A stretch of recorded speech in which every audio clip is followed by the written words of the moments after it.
The RMS Titanic was the biggest ship of her time. She was built in 1912 and was a British ocean liner.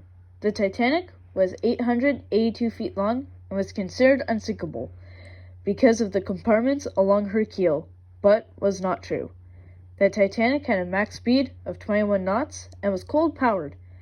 Her yard number was 401 and was built for the White Star Line, and it costed £1.5 million, or $1,989,382 And for my fellow Canadians, it cost $2,686,867 Canadian dollars.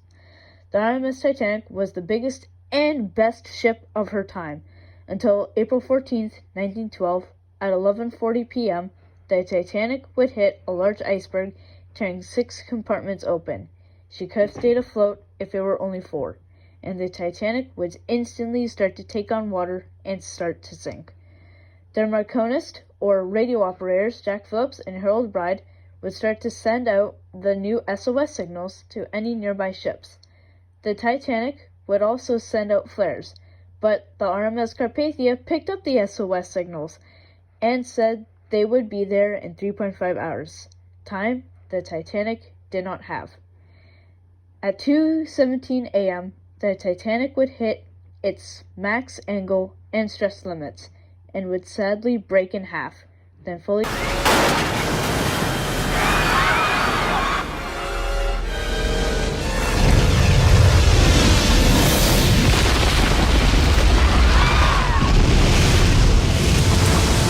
go under the North Atlantic Ocean at 2:20 a.m. on April 15th, 1912. And she still sits under the water to this very day. And we still remember the 1,517 people who sadly lost their lives that night, including the captain and both Jack and Harold.